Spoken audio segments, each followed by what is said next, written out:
If you think a Siberian Husky can survive the Philippine heat just because it has fur, this might change the way you look at pet ownership forever.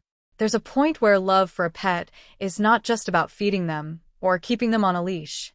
It becomes about understanding what their body can and cannot handle, especially in a tropical country where the heat can turn deadly for certain breeds.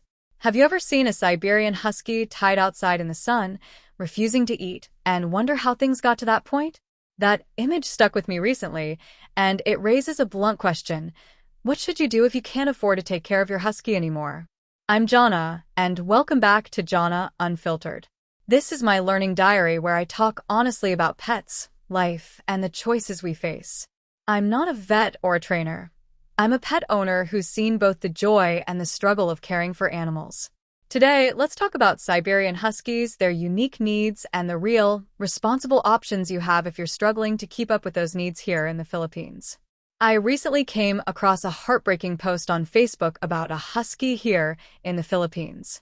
This dog had once lived in comfort, even in an air-conditioned room. But somewhere along the way, things changed. Maybe finances got tight, or the responsibility became too heavy. The dog ended up outside on a leash, stopped eating, and eventually passed away. Seeing that dog weak and slowly fading isn't just a sad story, it's a massive wake-up call for all of us. Siberian Huskies are beautiful, strong, and intelligent. They were bred to pull sleds in freezing climates, which means they have thick double coats designed to hold heat in, not release it. In cold countries, they thrive.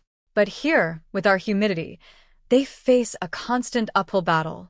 They're not just fluffy dogs. They overheat incredibly easily. Without proper shade, ventilation, or cooler environments, they suffer.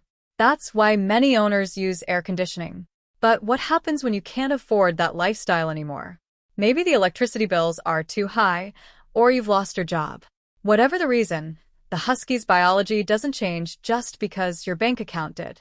A husky that refuses to eat is rarely just being picky. Often it's a sign of stress, heat exhaustion, or even emotional distress. If you're in a situation where you're struggling, let's look at the actual adjustments you can make at home right now. First, if you can't run the AC 24/7, you've got to get creative. Keep them indoors in the coolest part of the house, usually where there are tiles rather than concrete or rugs. Use electric fans to keep the air moving, but be careful with the wires. You can also use low-tech cooling like damp towels or even frozen water bottles wrapped in cloth for them to lie against. Bathing them more often or just rinsing them with cool water provides immediate relief. Always make sure they have fresh, cold water. Sometimes adding ice cubes to their bowl helps keep them hydrated and interested. Second, let's talk about exercise. Huskies are high-energy pack animals. If you can't walk them during the day because it's a furnace outside, you have to do it at 5 a.m. or late at night. If they don't get that energy out, they become frustrated and depressed. And because they're pack animals, loneliness hits them hard. If your husky lost a companion dog, or if you're suddenly working longer hours, that isolation can make them stop eating too. But we have to be blunt here. Sometimes, adjustments aren't enough. If you truly cannot provide the environment, the food, or the medical care they need, you have to accept a hard truth. This isn't about shame.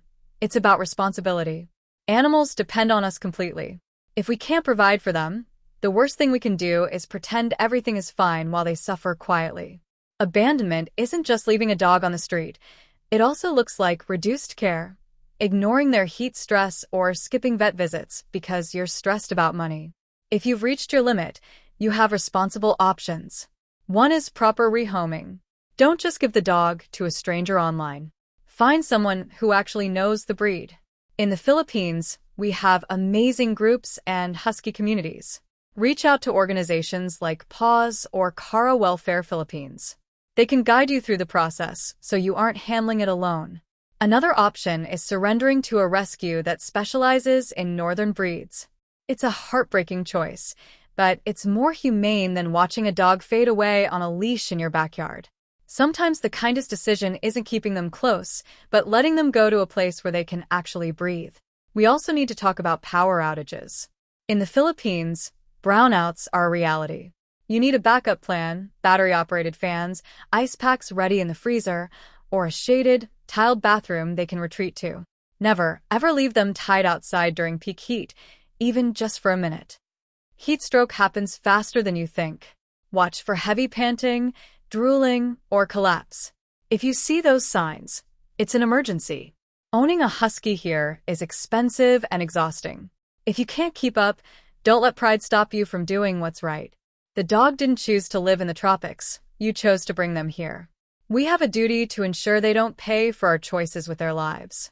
Neglecting a pet also teaches the children in the home a terrible lesson: that suffering can be ignored if it's too expensive to fix. If you're struggling right now, please know you aren't alone. Many people face financial challenges. But silence is the enemy. Reach out to the community. Talk to rescues. There are people who understand and want to help the dog. No animal deserves to fade away because no one was brave enough to speak up. Huskies are loyal and full of personality. They deserve a life of comfort, not a life of just surviving the heat. I want to leave you with this. If you own a husky, look at them today and ask, am I giving them the life they deserve? If the answer is no, please make a change before it's too late. Whether that means changing your habits or finding them a new home, act out of love for the dog, not out of your own comfort. Have you ever seen or experienced a situation where a pet's needs became too hard to manage? What do you think is the most responsible thing a pet owner should do in that situation? Share your thoughts in the comments. Your experience might be the exact advice someone else needs to hear today. Thanks for watching. If this video resonated with you, please consider hitting the subscribe button. I want to be upfront and share that I use this text-to-speech voice to tell my stories because as a full-time ESL teacher, I have to be very careful with my vocal cords. Managing vocal nodules means I have to save my voice for my students, but I didn't want that to stop me from sharing these unfiltered thoughts with you. I'm Jhonna, and I'm currently working toward my goal of 1,000 subscribers so I can finally monetize this channel and turn this passion into a sustainable part of my future. This is my diary of solo living here in the Philippines, and your support, whether through a comment or a sub, helps me keep this channel growing. If you would like to help out even more, you can check out the Buy a Treat for My Pets link in the description. My dogs definitely appreciate the love.